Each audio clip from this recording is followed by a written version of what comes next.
yastığı deyirsiniz, axı bu nə dərəcədə doğrudur? Nə dərəcədə doğrudur müəllimə, nə dərəcədə bunu doğru hesab edir? Aldığımız qiymət 600 manatdır. Əvvəl başdan əgər bilməsəydiniz, deyərdik ki, bilmədi, müəllimənin xəbəri olmadı.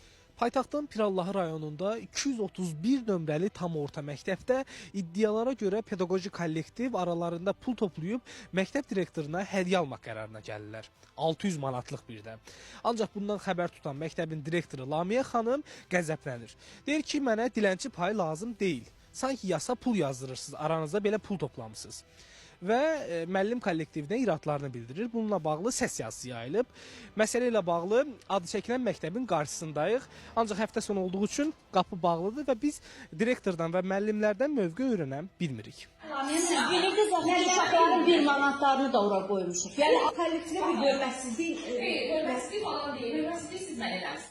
Məsələ ilə bağlı Bakı şəhəri üzrə təhsil idarəsindən bildirildi ki, araşdırma aparılacaq və nəticəsi haqqında ictimaiyyətə əlavə məlumat təqdim olunacaq. Bakının Pirallahı rayonu Gürcən qəsəbəsi 231 nömrəli tam orta məktəbin direktoru Lamiyə İlhamsoyun müəllimlərə qarşı davranışı və sessiyası ilə bağlı araşdırma aparılıb. Araşdırma nəticəsində fəaliyyətində yol verdiyi nöqsanlara görə məktəbə qədər və ümumi təhsil üzrə Dövlət Agentliyinin müvafiq əmri ilə təhsil müəssisəsinin direktoru vəzifəsindən azad edilib. Xatırladaq ki, direktor müəllimlərin ad günü ilə bağlı ona aldıqları hədiyyəni bəyənməyib və bu səbəbdən pedaqoji heyəti təhqir edib.